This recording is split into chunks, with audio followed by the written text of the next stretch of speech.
Greater Israel বিনির্মাণে সুনির্দিষ্ট যে পদক্ষেপ নিচ্ছে জায়নিস্টবাদী অর্থাৎ ইসরায়েল, এখানে একটা ইন্টারেস্টিং ব্যাপার, একটু মাথা খালাবেন, একটু মাথা খেললেই আপনারা বুঝতে পারবেন যে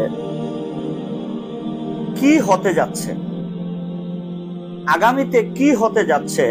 একটু মাথা খেললেই বোঝা যায়। দেখেন, আল্লাহ রাসূল সাল্লাল্লাহু আলাইহি সাল্লামের দুটি হাদিস, একটি হচ্ছে ততক্ষণ না কিয়ামত হবে যতক্ষণ পর্যন্ত মুশরিকদের সাথে আমার উম্মতের একটি যুদ্ধ না হবে। এই হাদিস দ্বারা ইঙ্গিত দিচ্ছে গাজওয়াতুল হিন্দ।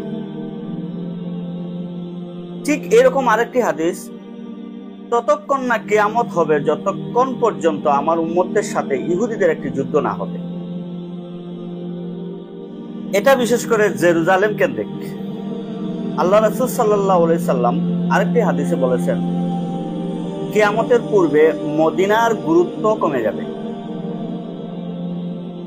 মসজিদুল আকসা, জেরুজালেম, বাইতুল কুদস, মসজিদুল কুদস, ফিলিস্তিন, এগুলার গুরুত্ব বেড়ে যাবে। এগুলা নিয়েই মানুষ আগ্রহ থাকবে, আলোচনা করবে, সমালোচনা করবে।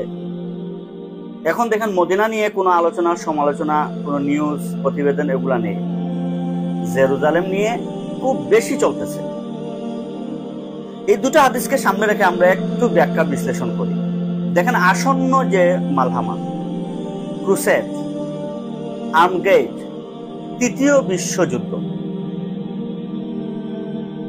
এটা নিয়ে একটু আমরা থিসিস করি। এখানে দেখবেন একটা জিনিস, আপনারা নেটোর সাথে একটা যুদ্ধ হবে, সাম্রাজ্যবাদী যুদ্ধ, যেটাকে বলে আধিপত্য বিস্তার লাভের যে একটি যুদ্ধ। এখানে চীন এবং রাশিয়া, ভারতকে আমি এখানে হিসাব করি না, কারণ এরা হচ্ছে মুনাফিক রাষ্ট্র, এরা মানে কারোর সাথে কমিটমেন্ট ঠিক রাখতে পারে না। এখানে রাশিয়া এবং চীন, এই দুটি দেশ পরাশক্তি, পারমাণবিক শক্তিধর, ভবিষ্যৎ আধিপত্য বিস্তারের উত্থানের সম্ভাবনাময় এই দুটি দেশ। এদিকে দেখেন, আপনি অপোজিটে পাচ্ছেন নেটো। নেটোর যে 36টি দেশ, ইদানিং 37টি দেশ, এরা এখানে অনেক দেশই আছে পারমাণবিক শক্তিধর। আমরা নেটোতে কিন্তু তুরস্ককে পাচ্ছি।